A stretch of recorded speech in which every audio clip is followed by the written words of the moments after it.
Good afternoon. Welcome to ELL Plus with me, Clodagh Griffin. And me, Jason Liu. The headlines for today. As more coronavirus cases are confirmed in China, Public Health England issues advice on what steps to take here. London City Airport's expansion plans run to some turbulence with Tower Hamlets residents worry about noise and pollution. And we'll be in Lewisham at the new Migration Museum that will explore how the movement of people to and from Britain has shaped the country. In the last hour, a third case of the coronavirus has been reported here in the UK. There have been 28,000 confirmed cases, including a newborn baby. The death toll from the virus, which has swept China, now stands at over 560. Even though there have only been 3 cases in the UK, there have been alarming reports of racial incidents aimed at Chinese nationals. The Vice-Chancellor of Newcastle University has issued a letter calling for students and staff to maintain their inclusive ethos, after reports of Chinese students in the city being targeted. Students in London also say they have experienced hostility. Ilaria Cafaro reports on the current situation. It's been over a month since the latest strain of the coronavirus was confirmed in Wuhan, in China. The virus has been declared an international public health emergency by the World Health Organization. With 2 confirmed cases in the UK, British Airways has cut all flights to and from China. The risk level here has been raised from low to moderate, with increased demand for face masks reported across the country. We don't have any masks in stock anymore because we've been told that every mask which arrived to the UK will be sent back to China. Medical experts differ in their views as to how useful masks are.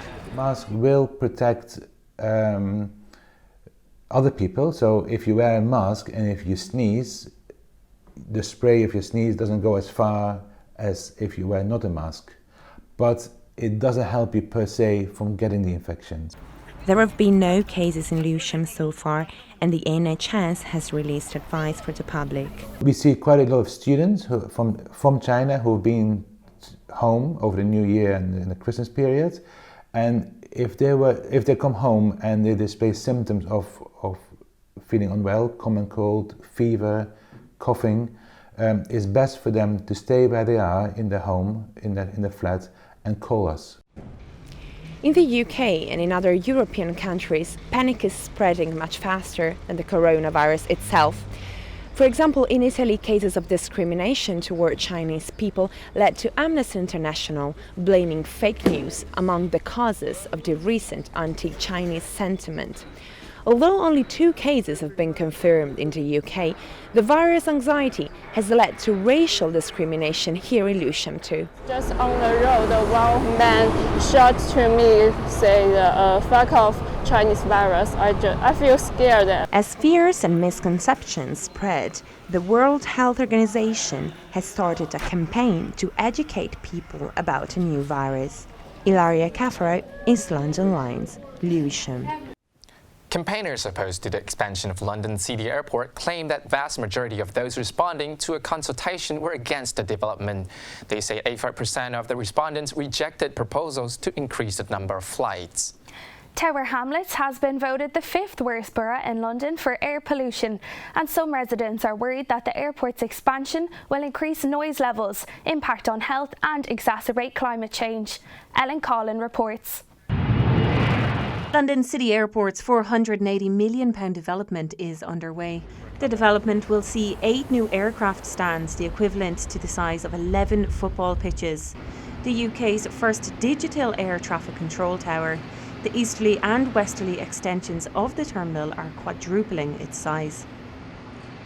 This is the biggest inshore marine works in the country. The City Airport Development Programme, it's a huge investment programme. Currently, the airport has a limit of just over 100,000 flights per day, but wants to increase the number by 150,000 by 2035. Although the expansion of City Airport has some positive implications, such as more jobs, a unanimous number of Tower Hamlets councillors have opposed the idea. Their concerns are that although the current plans rely on future improvements, residents could be faced with years of health issues and disruption. Liberal Democrats councillor Caroline Pigeon made a submission to City Airport's consultation on its expansion plans, stating, "While I welcome the plan to have new aircrafts with 17% better fuel efficiency, the airport's own assessment shows that increasing flights will lead to an increase in carbon emissions over the next 5 years. This is not acceptable." The pollution is already bad and it's going to get worse. Tower Hamlets, any good, or what can I say, a favour? Because as you say, we'll have more pollution with extra flights. John Biggs, who's the mayor of Tower Hamlets, said, "In Tower Hamlets, we have declared a climate emergency and 40% of our residents live in areas with unacceptable levels of air quality. I would like to see further commitments by the airport on its plans to limit the amount of emissions from airport operations." The airport expansion is due to be completed in 2022. Ellen Collin, East London Lines, Tower Hamlets. There has been bad news for gym goers at Goldsmith College, as they have been informed that the gym will be closing and won't be relocating on the campus. Our reporter Hongyu is there now. What has been the students' reaction been to this? Well, there's definitely a feeling of shock among the students. Yesterday, members of the post-gym here in Goldsmith received an email telling them that the gym will be closing on the 31st of March. The university stated, after considerable reflection, Goldsmiths have decided that they wish to explore how the current gym space could better serve students and the university as a whole by using for teaching and learning. I've just spoken to Chris, a member of the gym. He told me that he's really sad right now and did not like the decision. So where will Chris and other members of the gym go now? Well, the university have confirmed that they aren't going to find another location. Host and the university had reportedly viewed other locations to say if it was possible to relocate, but they could not find a suitable alternative site on campus. Thank you, Hongyu. You're watching ELL Plus with me, Jason Liu and Clodagh Griffin. We're going to take a short break.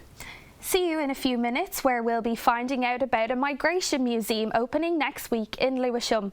And we'll also be getting an update from our newsroom on the stories which feature on the ELL website. Stay with us.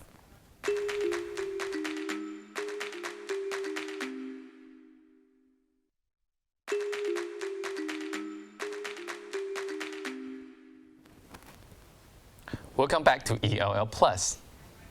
The UK's first migration museum is relocating to Lewisham. For the last 2.5 years, the museum has operated from Lambeth. But when that space closed, they needed a new home. So now they're moving 6 miles to the east of Lewisham Shopping Centre. The exhibition, which opens next week, will celebrate Britain's rich history of migration with personal stories from migrants. Anna Maria Tesfaye has more. The Migration Museum is moving to Lewisham Shopping Centre after a 2.5-year residency in Lambeth. The museum tells the stories of migration to Britain over hundreds of years through various events, exhibitions and education workshops. This year, the museum will host an immersive exhibition named Room to Breathe. It takes visitors on a journey through a series of rooms in which hundreds of personal stories from new arrivals to Britain are brought to life. The grand opening is on Valentine's Day, next Friday. We were lucky enough to be offered this space. It's a fantastic space in the heart of Lewisham Shopping Centre. We aim at the Migration Museum to establish a new institution for this country that puts our migration story right at centre stage. We think it's such an important part of who we are as individuals, as communities and as a nation. And it's really the story, a central thread of British history. And it's the story of who we are now, where we've come from and where we're going to. And we want to put that story right at centre stage where we think it belongs. It's not the first time for Lewisham Shopping Centre to support art and the topic of migration. Not long ago, a windrush exhibition was held right there. It's an interesting development, unusual perhaps for a museum to open in a shopping centre, but it probably brings museums to people that might not otherwise go to. Good, something different, something unique. The choice of location is not a coincidence. 15 million people yearly visit the shopping centre. Anna-Maria Tesfaye, East London Lines, Lewisham. Now it's time to go over to our newsroom to find out what we're covering on our news website, East London Lines, with Melina Havoutis. What have you got for us this week? Just like every other week, the newsroom is very busy. One of the stories we've been working on is on coronavirus. Chinese students told us that they've been facing racism recently due to the outbreak. A Chinese student from Goldsmiths University of London told us that she's been facing xenophobia. An interview with her can be found on our website, East London Lines. You too are a student who has experienced racism.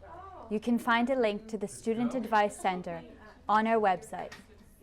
They told us that they are eager to help any Asian student experiencing hate crime. You can also read about the women from the Voice of Domestic Workers, a grassroots self-help group that is focused on domestic workers' rights. These courageous women shared their stories on a panel at Goldsmiths University of London. These women told us about employers who mistreat them and the upsetting reality of living far away from their families and homes. These heart-rending stories can be found on our website. Do follow us on Twitter for further updates and visit our site www.eastlondonlines.co.uk for further updates about East London news. February is LGBT History Month. Tower Hamlets is celebrating with these various free events for people of all backgrounds and ages. Many local people will take up the opportunity to celebrate this important month. Mary Litchfield reports.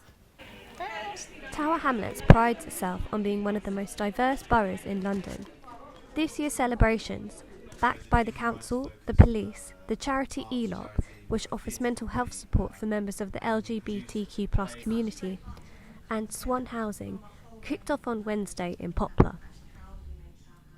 At the event there were various activities including information stalls, HIV and STI testing, guest speakers and refreshments for guests.